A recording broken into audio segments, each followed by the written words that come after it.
Le musulman intelligent est celui qui a conscience que nous sommes dans un monde d'examen. Wallahi, ce monde est une classe d'examen dans lequel nous sommes en composition. Et pendant ce temps, le maître, le PDG ou l'initiateur de cet examen qui est Allah nous observe. Il nous a déjà donné tous les conseils, tous les coups et toutes les stratégies nécessaires pour réussir cet examen. Et maintenant, il nous observe en attendant la fin de l'heure où il dira c'est bon, ramassez les feuilles qui sera le jour de notre mort. Et ensuite, il passera la proclamation des résultats le jour de la rédaction et donc du jugement. Mais je vous assure, c'est le seul examen où on te donne la possibilité de composer avec ton cahier de leçons. On te donne la possibilité de tricher dans ton cahier de leçons qui représente ici le Coran. C'est-à-dire pendant l'examen, lorsque tu ne comprends pas quelque chose, tu peux vérifier dans ton cahier de leçons et appliquer. Tu seras récompensé. Et le simple fait même de tricher dans ton cahier de leçons encore, tu obtiendras des points. Et c'est ce que le prophète sallam nous dit. Lorsque le musulman il lit le Coran, chaque lettre du Coran qu'il lit, Allah lui récompense 10 mérites, donc 10 points. Et encore, c'est le seul examen où on te donne la possibilité de demander à tes voisins ou à des personnes qui savent mieux que toi de te montrer la bonne réponse. Et ces personnes-là sont dans l'obligation aussi de te montrer. Sinon, ils seront blâmés.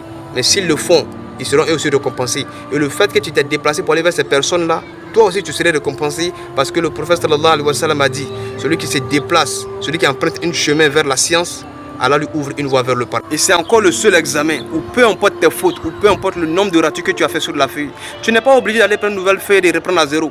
Tout ce que tu as fait, c'est de t'adresser à l'initiateur, au maître et au grand surveillant de cet examen qui est Allah.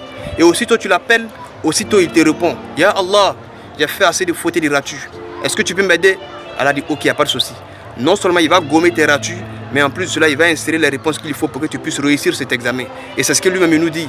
Quiconque se répand de manière sincère, non seulement Allah lui pardonne ses péchés, mais encore les transforme aussi en bonne action. Et le best des best, c'est le seul examen où lorsque tu es fatigué de composer, ou lorsque tu sens que tu n'es plus en mesure de continuer à cause de ta faiblesse, tu as la possibilité de mettre tes actions sur pilotage automatique.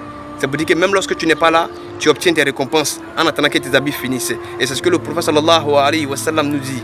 Lorsque le musulman il décède, toutes ses actions s'arrêtent, sauf ces aumônes continues qu'on appelle sadaqatu jariya. Ça peut être des choses qu'il a laissées sur la terre et qui profitent aux gens, il sera récompensé. Ça peut être des enfants pieux sur la terre qui font des doigts pour lui, il en bénéficiera. Ou ça peut être des connaissances qu'il a léguées à ses autres amis pour qu'eux aussi puissent réussir les examens, il sera bénéficiaire. Allahu Akbar. En fait, lorsque tu analyses la situation, tu vois à quel point la miséricorde de notre Seigneur est grande. En fait, tellement qu'il veut qu'on réussisse à cet examen-là. Malgré les coups, les conseils, le courant même qu'il a envoyé, lui-même encore nous donne un coup de main. Et en plus de cela, nous encourage nous-mêmes à nous entraîner pour qu'on puisse ensemble réussir cet examen.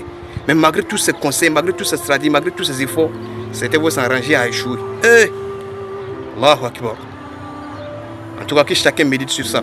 Ya Allah, fais-nous réussir cet examen. Amin.